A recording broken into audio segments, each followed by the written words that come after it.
오늘 목사님 봉독하신 말씀으로 성령의 능력으로 사는 법, 이러한 제목으로 은혜를 나누도록 하겠습니다. 같이 하겠습니다. 성령의 능력으로 사는 법. 예수님께서 공생애 시작하실 때 가나의 혼인잔치에 참여하셨어요. 혼인잔치는 인생의 시작입니다. 그런데 갑자기 포도주가 모자란다는 것입니다. 이 말씀은 인간의 삶에는 부족한 것이 많다는 것을 상징적으로 보여주시는 예가 되겠습니다. 그런데 이 가정에 하나님의 아들 예수님이 계심으로 물을 포도주로 변화시켜서 그 가정에 부족한 포도주를 채우시는 놀라운 역사를 행해 주셨습니다.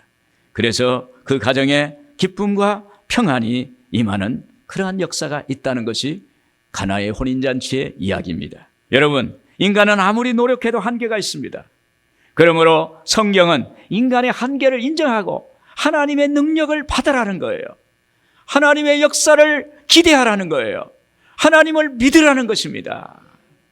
시편 127편 1절에 야훼께서 집을 세우지 아니하시면 세우는 자의 수고가 헛되며, 잠언서 16장 9절에 보면 사람이 마음으로 자기의 길을 계획할지라도 그의 걸음을 인도하시는 이는 야훼시니라. 인생의 시작과 끝을 주관하시는 분은 오직 하나님이세요. 우리는 하나님의 도우심이 없이는 한시도 살아갈 수 없는 사람들입니다.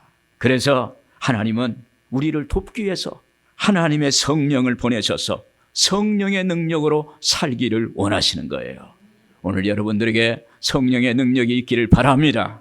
오늘 본문은 예수님이 십자가에 못 박혀 죽으실 때 모두 뿔뿔이 흩어졌던 제자들이 마가의 다락방에 모여서 예수님이 약속하신 말씀, 하나님이 약속하신 그 성령을 기대하면서 간절히 기도하는 그러한 현장인 것입니다.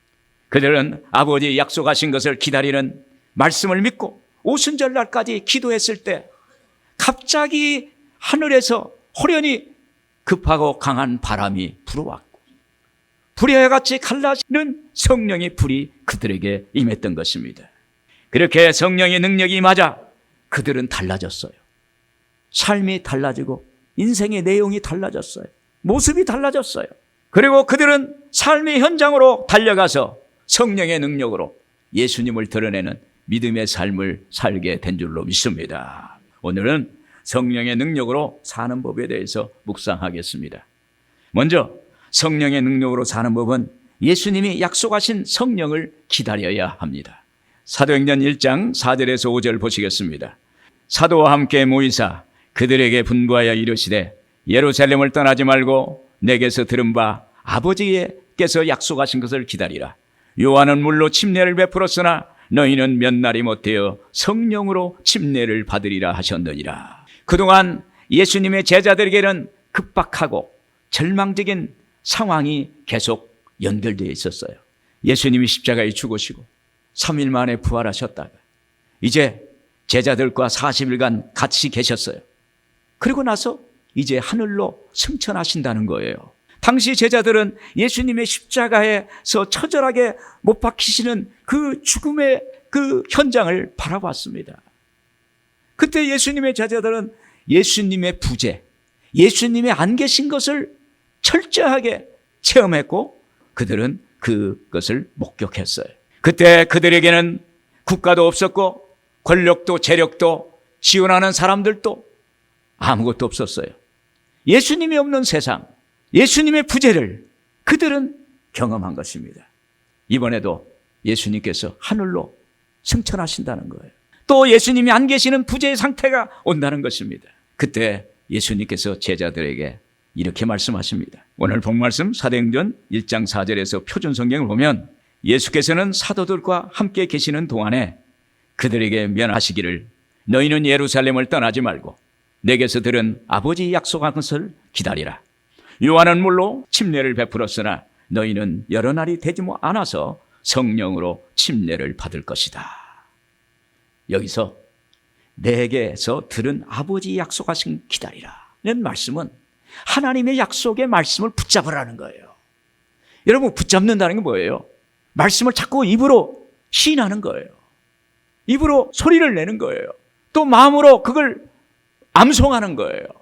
그것이 붙잡는 거예요. 그리고 기도하는 것입니다. 요한복음 15장 26절에 내가 아버지께로부터 너에게 보낼 보혜사 곧 아버지께로부터 나오시는 진리의 성령이 오실 때 그가 나를 증언하실 것이요. 사도행전 1장 8절에 오직 성령이 너희에게 임하시면 너희가 권능을 받고 예루살렘과 온 유대와 사마리아와 땅끝까지 이르러 내 증인이 되리라 하시니라. 하나님의 약속의 말씀을 기다리라는 것은 약속하신 성령이 올 것을 마음속에 품는 거예요.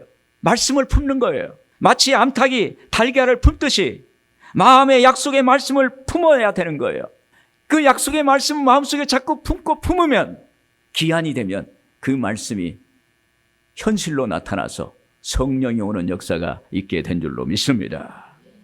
여러분, 하나님의 약속의 말씀은요, 자꾸 품어야 돼요. 약속 받았는데 하루만 지나가서 잊어버리는 것이 아니라 매일 그 약속의 말씀을 품고 그걸 생각하고 되뇌이고 묵상하고 암송하고 기도하고 그러면 그것이 내 안에 품어지는 거예요.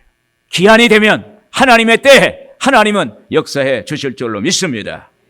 이 약속의 말씀은 제자들에게 하신 약속이 아니라 온 인류를 향한 말씀입니다. 오늘 사는 우리에게 주시는 약속의 말씀입니다. 그래서 이 약속은 굉장히 중요한 약속이에요. 이 약속의 말씀을 품고 여러분 기다리기를 바랍니다. 구약의 요엘 선지자를 통해서도 성령을 만민에게 부어주실 것이라고 약속하셨어요.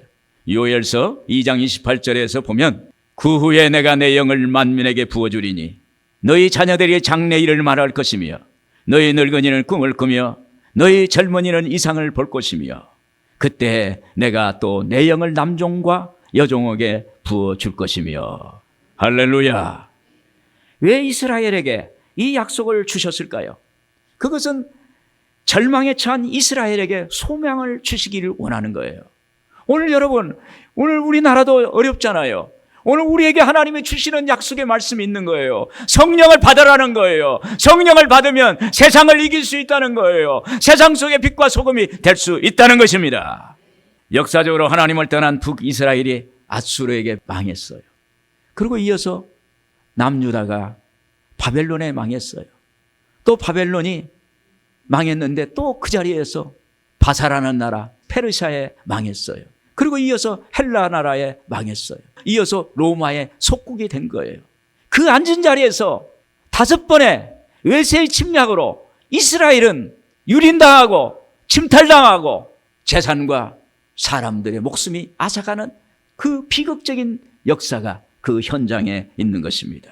예수님 당시도 로마의 압제하에서 이스라엘은 노예나 다름없이 고단한 삶을 살고 있었습니다. 여러분, 바로 이것이 하나님을 떠난 인생이 어떻게 된다는 것을 우리에게 보여주시고 있는 거예요. 이스라엘 하나님을 떠나자, 하나님을 믿지 않자, 하나님을 버리고 그들이 자기 길로 갔을 때 이스라엘은 이렇게 무참하게 외세에 의해서 짓밟히고 말았던 것입니다. 여러분, 하나님을 붙드시길 바랍니다. 성령의 능력을 구하기를 바랍니다. 하나님은 그들을 포기하지 않고 그들에게 찾아오셔서 구약 선지자들을 통해서 말씀하시는 거예요. 마지막 때 만민에게 성령을 부어주시겠다. 하나님의 약속을 기대하는 것을 말하고 있습니다. 여러분, 하나님의 약속을 기대하면 하나님의 기적이 임하게 될 줄로 믿습니다. 여러분, 하나님의 약속을 믿고 하나님의 약속의 말씀을 품으면 말씀이 내 속에서 역사하는 것입니다. 말씀은 살았고 운동력이 있어 좌우양날을 가진 검이 되라고 그랬습니다. 여러분, 하나님 말씀은 역사하는 거예요. 말씀 자체가 활동이 있어요. 능력이 있어요. 오늘 약속의 말씀이 여러분 안에 역사되길 바랍니다. 그럴 때 하나님의 약속이 이루어지고 거기에 하나님의 기적이 일어나는 것입니다. 이것이 성령의 능력으로 사는 법입니다. 여러분은 마음에 무엇을 품고 사십니까? 남과 비교하고 세상적인 것에 잡혀있지는 않습니까? 하나님 나라에는 이런 것은 아무런 도움이 안 되고 헛된 것입니다. 하나님이 여러분에게 주시는 약속의 말씀을 붙잡기를 바랍니다. 그리고 하나님 약속의 말씀을 포기하지 말고 기다리면 하나님의 때에 하나님이 응답해 주실 줄로 믿습니다. 찬송가 546장 1절에 보면 주님 약속하신 말씀 위에서 영원토록 주를 찬송하리라. 소리 높여 주께 영광 돌리며 약속 믿고 굳게 서리라. 이러한 찬송이 있어요. 우리 한번 같이 부르겠습니다. 주님 약속하신 말씀 위에서 영원토록 주를 찬송하리라. 소리 높여 주께 영광 돌리며 약속 믿고 굳게 서리라.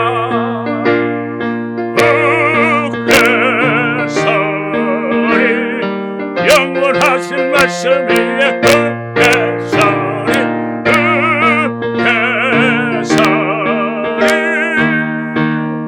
그 말씀 위에 굳게 서리라. 아멘. 여러분, 약속의 말씀 위에 굳게 서서 하나님의 꿈이, 성령의 능력이 여러분에게 있기를 바랍니다. 여러분, 약속하신 성령은 기도할 때 받는 거예요. 사도행전 2장 1절을 보면은 같이 보겠습니다. 오순절 날이 이미 이름에 그들이 다 같이 한 곳에 모였더니. 여러분, 하나님의 약속하신 성령을 받는 방법은 기도밖에 없어요. 하나님이 주시는 귀한 것 받으려면 기도밖에 없어요. 기도가 하나님의 복을 받는 통로입니다. 예레미야서 33장 2절 이하에 보면 이를 행하는 야훼, 그것을 만들며 성취하시는 야훼, 그의 이름을 야훼라 하는 이가 이와 같이 이르시도다. 너는 내게 부르짖으라. 내가 내게 응답하겠고 내가 알지 못하는 크고 은밀한 일을 내게 보이리라. 여러분, 하나님의 이름은 야훼라고 그래요. 야훼라는 뜻은 약속을 이루시고 성취하시는 하나님이라는 거예요. 오늘 하나님은 약속을 우리에게 주시고 그 약속을 이루신다는 거예요. 그래서 반드시 약속의 말씀을 붙들고 기도할 때 하나님은 크고 은밀한 일을 이루실 줄로 믿습니다. 여기 제자 120명이 마가의 다락방에 모여서 예수님의 약속의 말씀을 믿고 오순절 날까지 기도했습니다. 오순절 날은 6월절 다음 날부터 7주 후에 그 다음 날을 계산해서 50일째 나는 날로서 보리 추수를 기념해서 지키는 절기입니다. 유대인들은 이날에 보리를 떡을 만들어서 하나님께 첫 소제를 드리는 축제의 분위기 성회로 모여서 하나님께 예배를 드렸습니다. 이 오순절 사적 배경은 이스라엘 백성들이 광야 생활을 청산하고 하나님께 주신 그 약속의 땅 가나안 땅에 입성해서 하나님의 백성으로 새롭게 시작하는 의미를 갖고 있어요. 약속의 땅, 그렇게 기다리고 기다렸던 그 가나안 땅에 들어가서 처음으로 하나님께 농사를 해가지고 보리로 추수해서 하나님께 떡을 만들어서 첫 소제를 드리고 축제를 하면서 하나님께 드리는 이스라엘 백성들이 이제 새로운 하나님의 백성으로 시작하는 것을 기념하는 것입니다. 그러므로 구약의 오순절의 의미는 신약시대에 와서는 새로운 하나님의 나라의 본격적인 시작을 알리고 초대교회의 태동을 알리는 거예요. 오순절 성령의 임함을 통해서 초대교회가 만들어진 거예요. 오늘 우리의 이 교회가 만들어진 것입니다.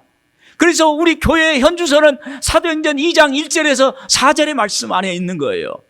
오늘 우리의 영적인 삶은 사도행전 2장 1절에서 4절에 있는 거예요. 오늘 성령을 받기를 바랍니다. 바람 같은 성령, 불 같은 성령이 여러분의 내면 속에 뜨겁게 강하게 역사해 주시기를 바랍니다. 그러면 삶이 달라지는 거예요. 인생이 달라집니다. 삶의 방향이 달라집니다. 삶의 목표가 달라지고 하나님께서 응답해 주실 줄로 믿습니다. 이러한 오순절 날에 경건한 유대인들이 천하 각국으로부터 예루살렘으로 몰려 들어왔어요.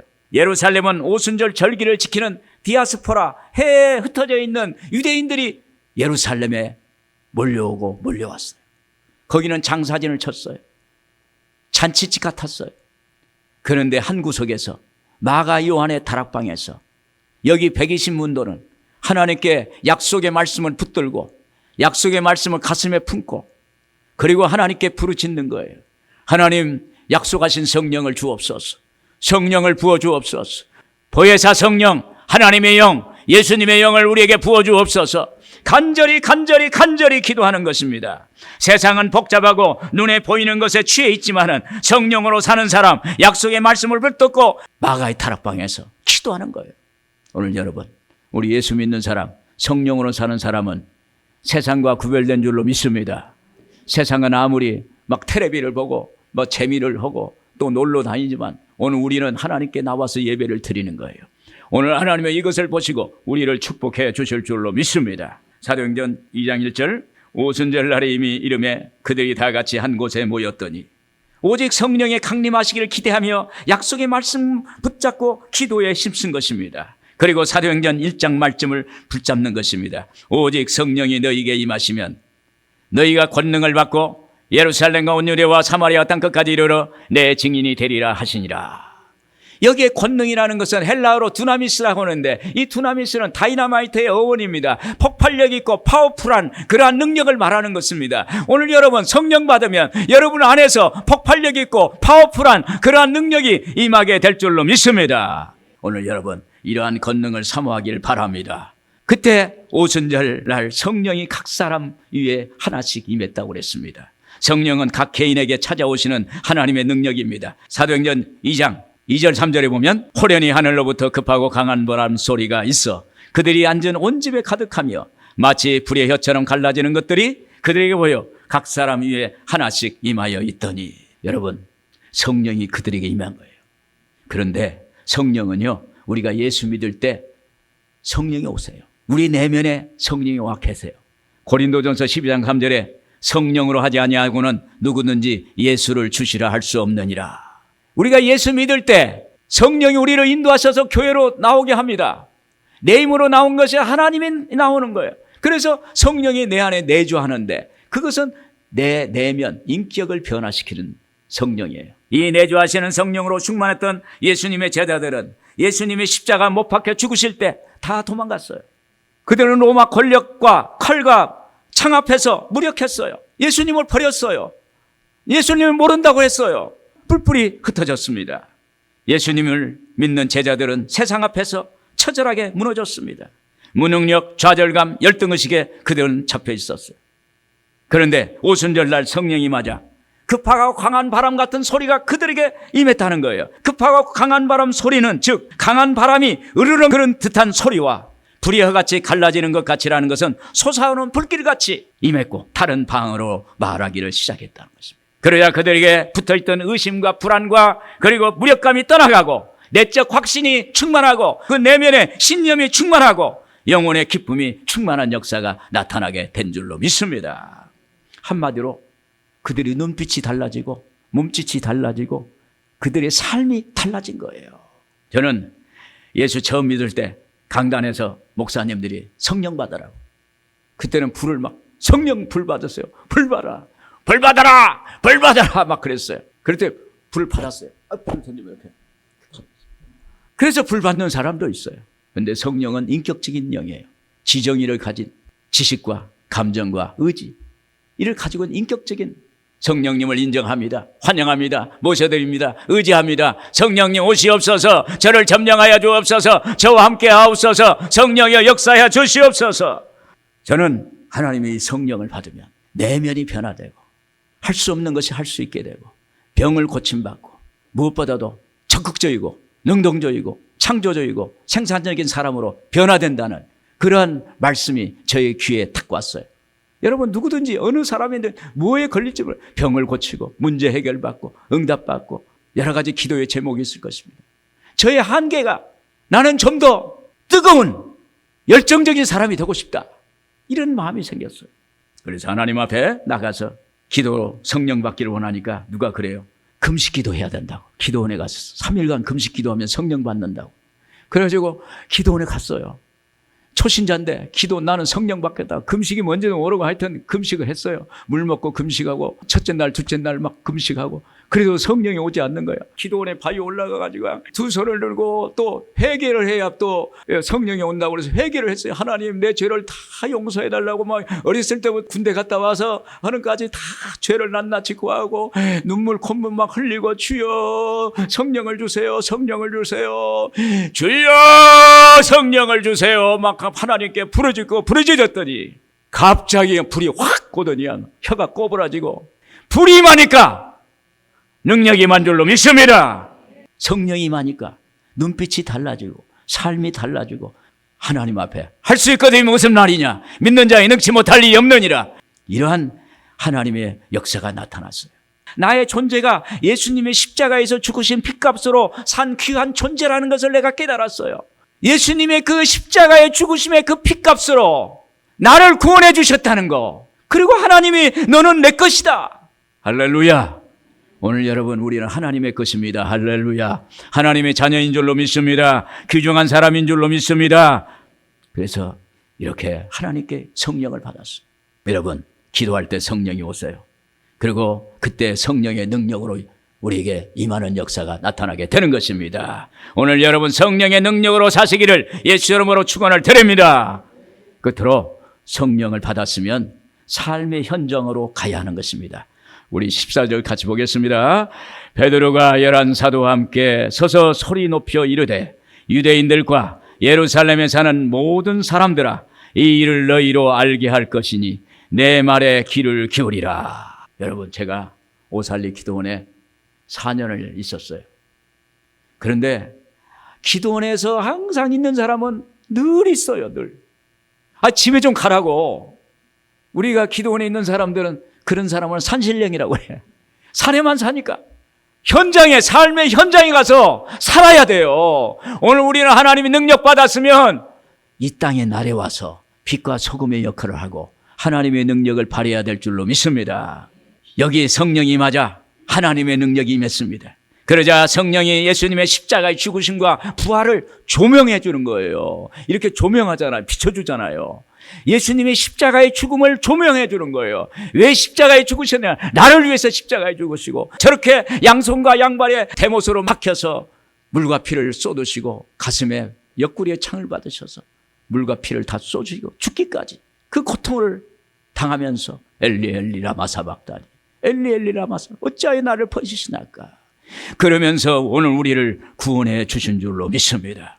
그것을 보여주시고 알게 하시고 깨닫게 하시고 우리에게 영적으로 영안을 열어주셔서 포기하는 놀라운 능력을 성령께서 역사하시는 줄로 믿습니다. 그래서 성령이 임하니까 내 죄 때문에 죄 없으신 예수님이 십자가에서 죽으시고 나를 위해서 부활하셨다는 것을 알게 된 것입니다. 순간 내 죄가 사라지고 오직 예수 그리스도의 은혜와 사랑으로 넘치는 것입니다. 그때부터 예수님이 나의 주님이 되는 거예요. 나의 주님이 되는 것입니다. 나의 하나님이 되시는 거예요. 어린 여종 앞에서도 예수님을 모른다고 부인했던 베드로가 성령 받고 나니까 이제는 당당하고 담대하게 나가서 여기에 수많은 사람들이 모여있는 광장 앞에 가서 여기에 베드로가 설교를 하는 것입니다.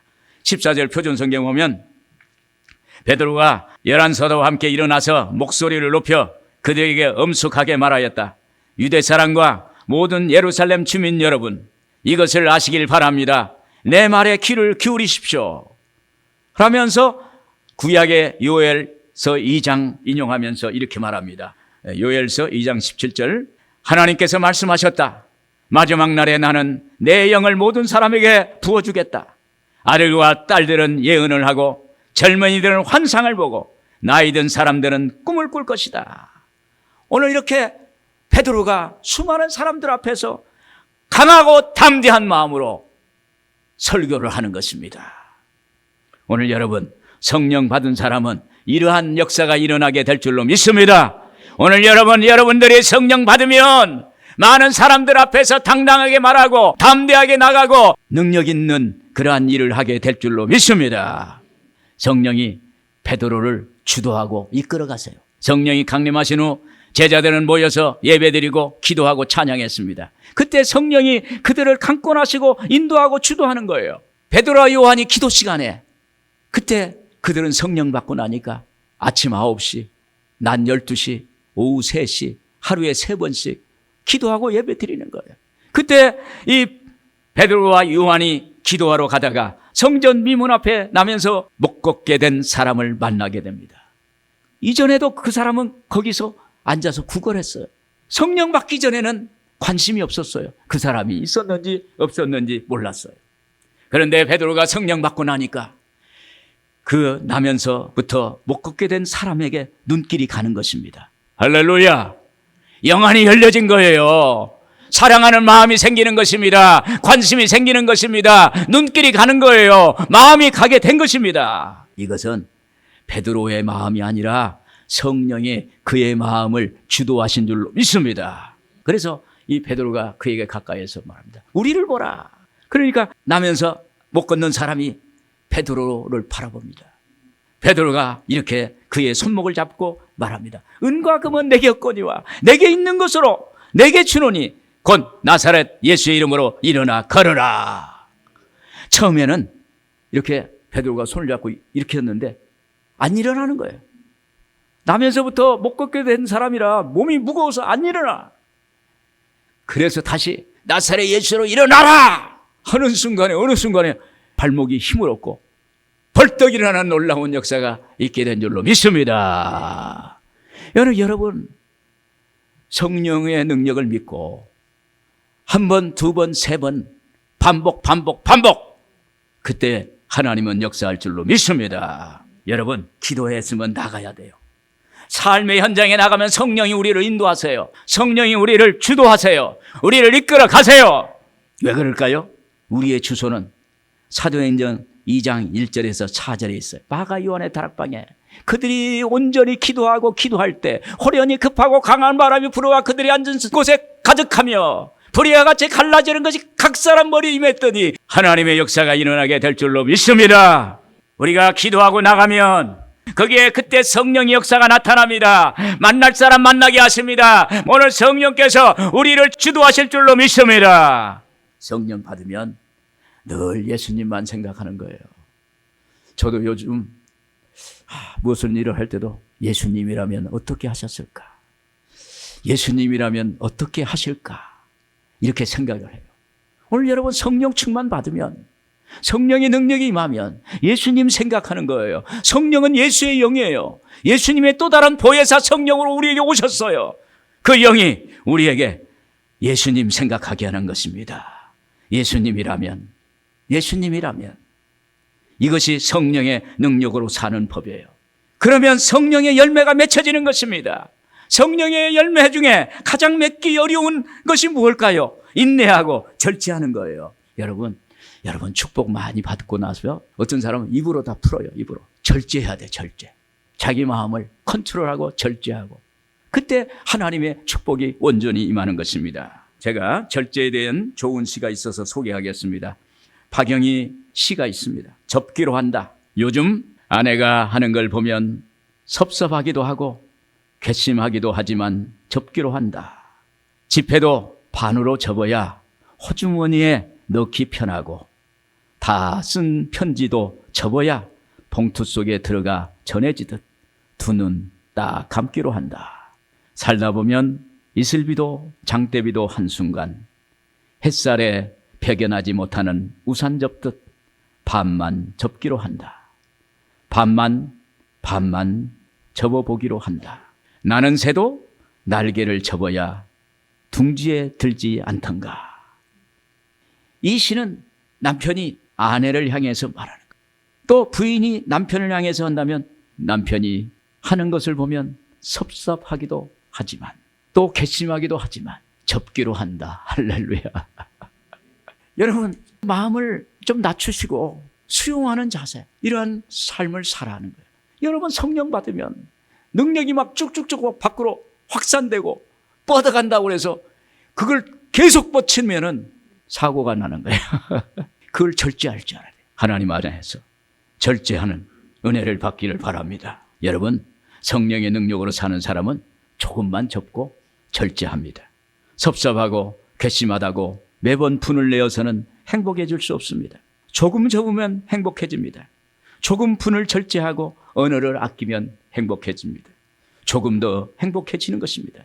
힘이 들어도 조금만 더 인내하면 좋은 결과가 임하게 되는 것입니다. 여러분 성령 받고 성령의 능력으로 살아서 여러분들의 삶이 더 행복하고 더 축복받는 삶이 되기를 주의 이름으로 축원을 드립니다.